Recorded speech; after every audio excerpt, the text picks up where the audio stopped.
Welcome back to the Reading and Writing Podcast. My guest today is Christian Cantrell, author of the new novel Scorpion. Christian, welcome to the podcast. Thanks for having me. Great. Well, if someone hasn't yet heard about your new novel Scorpion, how would you describe the novel? Well, it's usually described as a near future thriller. So I usually say that it's about 70% thriller, 30% science fiction, with a thick layer of character on top. So it's about a woman named Quinn Mitchell, who's a data analyst for the CIA. Her job is to write queries against indices or data collections that are compiled by intelligence agencies in an attempt to uncover patterns to assist in investigations. So she's what I call a 9-to-5 spy, which means she's part of the intelligence community during the day, and then spends her evenings and weekends in the quiet suburbs of Washington, D.C. At the beginning of the novel, she's part of the Nuclear Terrorism Non-Proliferation Task Force, trying to recover, unaccounted for fissile material before it can fall into the hands of terrorists. And at the same time, Interpol, which is the International Criminal Police Organization, is looking for an analyst in helping a serial killer because this international serial killer who they have no leads on whatsoever, and so they need a fresh perspective. They need a new analyst, and so they come to Quinn. So they Quinn sort of goes from this very quiet, sedate, predictable, comfortable cubicle job into this sort of field mission where she's chasing a serial killer all over the world. And so do you remember the original idea or impetus that led you to writing Scorpion? I do. So I grew up in Northern Virginia, which is where I am now. And I've always been surrounded by, people in the intelligence community, these sort of, 9-to-5 spies and people who can't tell you what they do for a living. You go to a party or to a barbecue and you ask somebody what they do for a living and they'll just say, well, they work for the government. And that usually means don't ask any more questions. And I've always just found that really interesting. Actually, it's funny. Just last night, in fact, I was out to dinner and I was sitting next to a table where, a bunch of people were talking about, trips they'd taken to China and, how they had to protect their laptops. These were obviously government contractors and the measures they have to take to protect their laptops when they don't have them with them. And, it's a very interesting area. But especially really since the terrorist attacks in 2001, this area really, became a huge, there've been a tremendous amount of investment and innovation around government contracting as opposed to more consumer technology. So that's where I grew up. Now that's not a world that I'm really part of. I work for Adobe. I've worked at Adobe for 19 years. I've lived in San Francisco. My sort of technological background is more sort of West Coast rather than East Coast. And so, these two, I went through this period where I was traveling a great deal, because I've always been back to San Francisco. And, I was traveling, I went through one period where I was going just from hotel to hotel. I was doing some speaking engagements. And I started thinking about how cool it'd be if, generally we think of people who are very wealthy as having homes all over the world. And I started thinking how cool it'd be is if you were so wealthy that the whole world was your home. Like you actually didn't own any homes at all. You just sort of stayed in a hotel for as long as you like. And when you got tired of that city, you moved to a different city. And I sort of started wondering, what would someone like that do for a living? And that's where I came up with this idea of this sort of international assassin. He's known as the elite assassin in the novel. His name is Renvir. So in 2010, I decided to bring these ideas together, this sort of 9-to-5 spy, this sort of, person who lives in the suburbs, but works as part of the intelligence apparatus during the day. And then this very sophisticated, very cosmopolitan international serial killer. And at the same time, I had just written a novel and I decided I wanted to do some short fiction. So I challenged myself to write short stories around the most sort of tired and played out and sort of stereotypical science fiction tropes that you could possibly imagine, but to do them in a way that was completely fresh and scientifically plausible, and that were, unrecognizable as sort of existing in these subgenres. And one of those was time travel. And so I took all of these ideas together. There's an element of time travel in the story as well. And I combined them all into a short story called The Epic Index. And that story ended up kind of bouncing around Hollywood a little bit in various manifestations. Somebody wrote a pilot for it, and people were looking at potential films based on it. This was back in 2010, and in the years following. And then in 2018, it got optioned by Fox. And that gave you the opportunity to expand the Epic Index into a novel, which is now Scorpion. And so what was your writing journey that led you to writing your first short stories and novels? Well, I work in the technology industry. As I said, I work for Adobe. I run the design prototyping team there. So I'm an engineering director. But I studied creative writing and literature in college. So, writing has always been part of my life. It's always been something that I've been interested in. I've been writing for as long as I can remember. When I was younger, and I would read books, and I was sort of done reading them for the evening, and I try to go to sleep. My mind would just continue the story. And I was just really, really obsessed with storytelling in all formats. I played a lot of text-based video games when I was young, and then, other kinds of video games. And I've always liked the story and narrative-based video games. And I've always just been compelled to write stories. So it's something that's always been with me. It's something that I studied in school that I took very seriously. I spent a semester in Ireland studying theater and Irish literature. But I've always been into technology and computers as well. So, and that's where I've made part of my career. So my career is I've really had these parallel careers between technology and writing. And then so science fiction gives me an opportunity to bring those two worlds together. And I'm curious about that. I mean, you said that you work in tech. You worked for Adobe as well as writing fiction. How do those two parts of your kind of life intersect, or do you really think of them as intersecting? Yeah, I do think of them as intersecting, or at least complementing one another. And I can answer that. I can answer that question in a couple of different ways. The first way is that, everything that I think really resonates with people is kind of narrative driven, whether we realize it or not. So, I work very much in product development, product exploration, future product exploration, in the role of a prototyper. And I don't just think about the technology, I think about the way the technology fits into our lives, and the things that the technology can enable.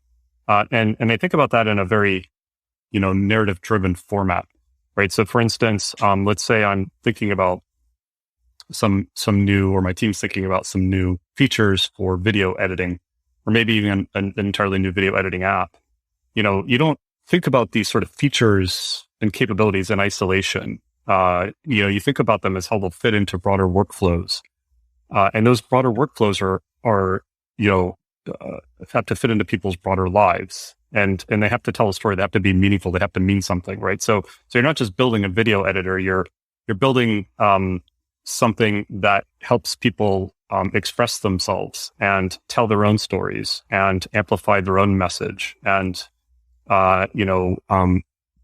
share with the world the things that they're passionate about, right? And when you think about that, the narrative of product, then that helps you as sort of a North Star or a touchstone, and that helps you distill what you're trying to build, eventually down into a set of features, right? So in other words, you don't really start with sort of like the features and then just see where they happen to go. You start with the larger impact you want to have on people's lives, which I think of in a story form.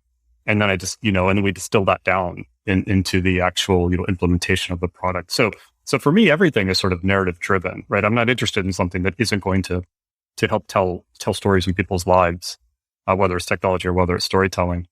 So that's the first way. And then the second way is that I've learned the way that software used to be built is through something called the Waterfall Method, which is you'd have an idea, and you'd get a bunch of people together, maybe get some funding or whatever, and then you would spend years and years and years building something sort of in stealth mode. Some people still do this, of course, and then you launch it to the world, and you hope that people happen to want it, and usually they don't. That's generally what happens. And so there's a more modern way to develop products and to develop software, and it has different. There are various methodologies, and it goes by different names, but it's usually called, like the lean startup method or agile, and Right. these things complement one another. But the point is that you build something as quickly as possible. You get it in front of people as quickly as possible, and you start measuring people's reaction to it, and everything is very data driven, and you're always putting things in front of people, and you're always validating, and you're always building on that feedback. So you're never disappearing for years and hoping that something works out. Instead, you're constantly validating, you're constantly pivoting, and you're constantly following what's called the signal that's telling you what customers want. Now, I've learned to apply that to fiction as well. So before I sort of sit down and decide I'm going to write a whole novel, I'll write a short story instead. I sort of learned to prototype the novel with a short story, and I'll start sharing it with people, and not publicly, but people I trust and people I know, people like my agent or a manager I'll share it with, who handles a lot of the movie and TV work, and I start getting feedback on it very, very early. And then I'll, start making some changes, and I start saying, what's interesting? What questions are people asking? What characters do they want to know more about? What characters do I want to know more about? And that's where I start investing more and expanding into an actual novel. Well, what writing advice would you offer for those who are working on their own stories and novels based on your own experiences of writing novels and stories? I would give people a few different pieces of advice. I mean, one is that if you want to write a novel, you might try writing a story first. That's worked well for me. It may not. This is something that's very unique to me. I haven't heard anybody else give this advice. If you want to write a novel, first write a short story. But it's worked very well for me, and so that's something that you probably won't hear in your creative writing classes. So you might give that a try. And share it early. Take the feedback that people give you. Don't be precious about your work. In the same way that a good product manager can't be obsessed over some specific idea. They really have to be obsessed with finding product market fit, not building what they want to build, but building what the customers want. And ultimately, we're doing the same thing with books. We're building products. And now, look, I mean, if you read one of my books, one of my novels, it's not going to feel like a product. I mean, it's an Right. incredibly creative endeavor, but so is product. All these things are creative endeavors. And it takes a tremendous amount of creativity and iteration and focus to really build something that people are going to want to read. And they're going to, they get to the end of a chapter and they're not going to put the book down. They're going to read the next chapter and they're going to stay up late. That's really what I want to do. I would also say, Welcome to Parent Teacher Night. Oh, yes, Miss Garner. If you have one of those airline credit cards, you're probably not earning double miles on every purchase. You're right. My card only gets extra miles on some types of purchases. With the Capital One Venture Card, you earn unlimited double miles everywhere. Wait, but where can we use them? You can use Capital One Venture Miles on any travel purchase. Venture gets an A+. Capital One, what's in your wallet? Terms apply. See CapitalOne.com for details. If you are leading change, building a team, or implementing new procedures, Gonzaga University's online Masters in Organizational Leadership gives you the tools for success. With concentrations in change, global, and servant leadership, you'll get the most relevant training and education to help you tackle any challenge. Visit gonzaga.edu/leader and find out how Gonzaga's organizational leadership degree can affect positive change in your life and career. That's gonzaga.edu/leader. For me, I write every day. That's something that you probably will hear in your creative writing classes or whatever. Not everybody does that, but I write every day. I don't have any kind of word counts, or I don't have any sort of quotas, word count quotas, or anything like that. To me, sometimes I write a couple of sentences or a couple of paragraphs in a day, and if they're good, then I'm very happy. So I'd say write every day. Writing doesn't always look like writing. Sometimes writing looks like taking a long walk. Sometimes writing looks like rewriting the same thing 10 times. And that's okay as long as the story is crystallizing, and you feel good about what you're doing. You're bringing real people to life. Then you're doing your job. So are you working on a new novel or new short stories now? I am.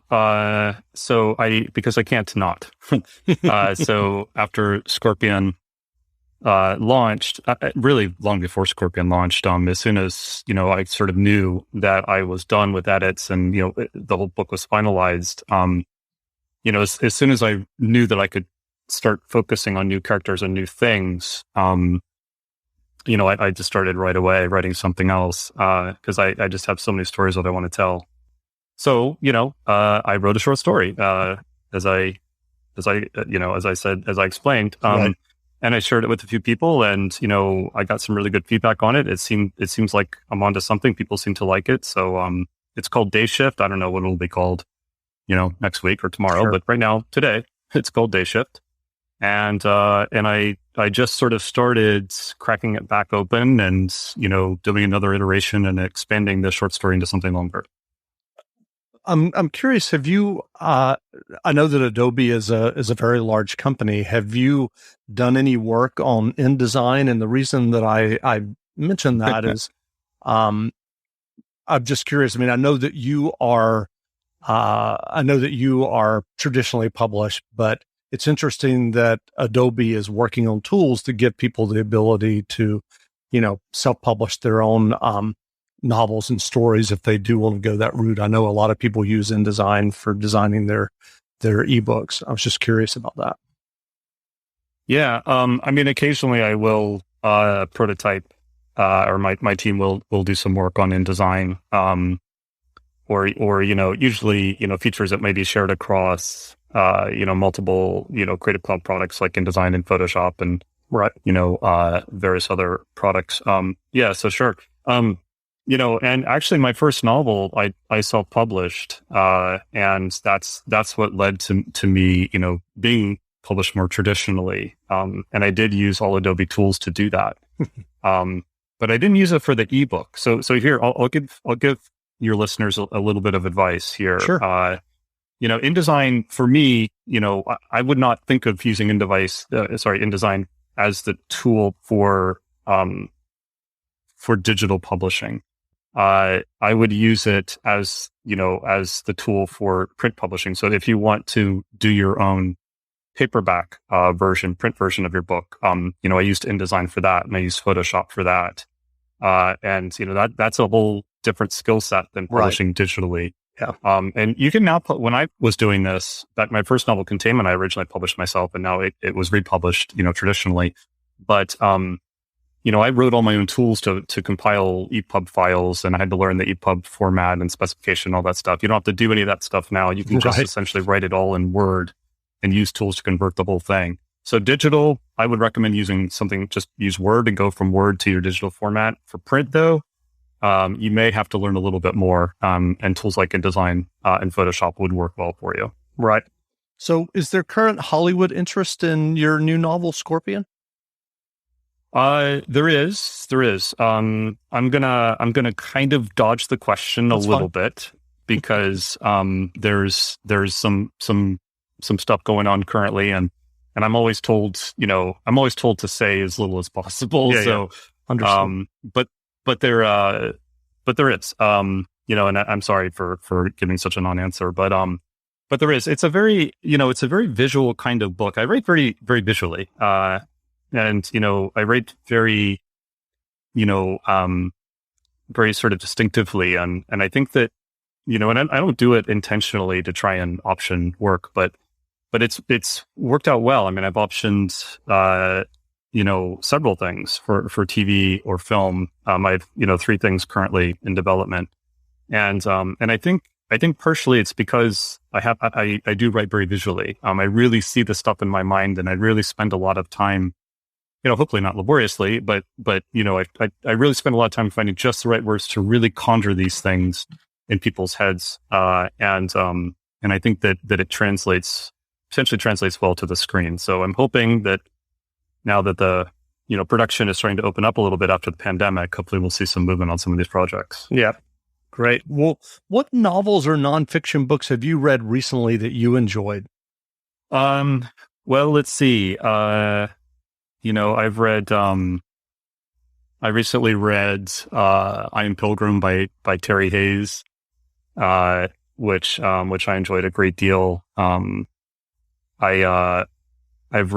just read a book by a friend of mine, Bethany Morrow, called A Song Below Water, and she just launched the sequel to it, A Chorus Rises, which is a young adult book, sort of fantasy book. But I read everything. I mean, I read young adult and science fiction, hard science fiction, Sure. Nonfiction, literature. I read all kinds of stuff. So that I really enjoyed. I'm reading The Spy Who Came in from the Cold right now, which is an old classic, Yes. for sure. But I've seen several of his. I think every single one of his books has been adapted into a movie, which I just found amazing. So I'm kind of going back and catching up on those books. I sometimes will go back and read, old classics. I just reread For Whom the Bell Tolls, which is obviously fantastic book, and I just have really broad tastes. So I kind of, every book I pick up is usually something completely different from the book before it. Right. That's great. Well, where can people find you online if they want to learn more about you and your novels? You can find my website at christiancantrell.com. So that has, plenty of information on my novels, and, various other aspects of my life. And I'm also on Twitter, at Cantrell, just, Cantrell. And, I love to, if anybody reaches out, if anybody has a chance to read any of my stuff, I love to chat about it online. Great. Well, again, we've been speaking with Christian Cantrell, author of the new novel Scorpion. The book is on sale now, so go buy a copy. And Christian, thanks for doing this interview. Thanks for having me. Great. Now, stay tuned for a brief excerpt from the audiobook of Scorpion by Christian Cantrell, read by Hillary Huber, available from PRH Audio, wherever audiobooks are sold. The first thing Kira does before she gets up is put on her legs. They balance on an inductive charging mat beside her bed between a set of steel rails, and the muscles in the young woman's back and shoulders flare as she elevates herself. The nerve terminals in her thighs magnetically align to the pin jacks at the bottom of the carbon fiber cups, and the interfaces constrict until they are securely attached. She has skins somewhere she can roll up over them, and if she were to conceal the seams where the texture-etched urethane and her tissue meet with shorts or a tight skirt, the looks she would get on the street would be of lust and envy rather than curiosity, revulsion, or pity. But Kira lives alone, so the servo-mechanical guts remain exposed, and she does not even bother dressing beyond underwear, a tank top, and her aviator-style metaspecs. She has not left the penthouse suite asylum at the top of the twisted and slowly rotating Infinity Moscow Tower in nearly 4 years. No good reason to even brush her teeth, or to close the master bathroom door while she pees. Kira works nights. Her workstation is her studio, and her tools are instruments of fabrication and conspiracy. Proxies conceal her real IP and map to her many identities. Location can be cloaked from the outside world, but real-time interaction cannot be forged, so Kira has become nocturnal. Her boss calls her a change agent, but she knows that's simply a way of distorting the truth. She is an agent of chaos. The first step in her evening routine is to make herself tea. In the kitchen, she activates the kettle, and while she waits for it to boil, she sits down to flash charge the monitor affixed to her wrist. The device cannot be removed, so it must be replenished in place. She interweaves her fingers and leans forward, both arms flat against the mat. A lightning bolt icon appears in the corner of her vision, indicating that her glasses are receiving an ambient trickle charge conveyed through her biomagnetic field. The charging mat is infused with stacks of overlapping coils that are meant to get warm but never hot, and it is not until she smells something caustic and hears an electrical pop that she is on her feet and her legs are backing her away, and she understands that she's been burned. She kicks the cord out of the wall, turns to the sink, and runs her arm beneath a cold stream. She can already see round red welts forming on the inside of her forearm. It hurts, but she is no stranger to pain. Pain is always with her, and she has learned to observe it from a distance rather than letting it in. Kira was her family's primary source of income before the missiles hit, and her parents had her back in front of a computer before she was even out of the hospital. At home, her father carried her back and forth between her desk and the toilet, and her mother changed her bandages and brought her soup and bathed her, and they never spoke of the retaliatory attack her work provoked. It was in the past, and the past could not be changed. Kira learned from an early age that some people do not have the luxury of indulging in yesterday's fears or even today's chronic pain. If any of her personal monitoring systems fail, she is supposed to alert her handlers immediately. Fuck them, she thinks. They refuse to use anything that is not Russian-made, which means half of it is trash. The other half has shit firmware that any script kiddie could hack. They will know her charger is fried when her monitor runs dry and her biometrics suddenly drop offline. Kira slides the patio door open to help get rid of the smell. Usually, she does not check the pigeons until her tea is steeping, but tonight she steps outside into the cold Moscow evening. Once a day, a bird arrives with a new handwritten encryption key wrapped around its leg. Homing pigeons are supposed to be only one way. Once they have established a specific loft as their home, they will deliver messages only in that one direction. To use them again, they must be collected and redistributed. But these pigeons have been genetically engineered to have bifurcated brains with dominance that toggles according to light. They fly in one direction during the day and the opposite direction at night.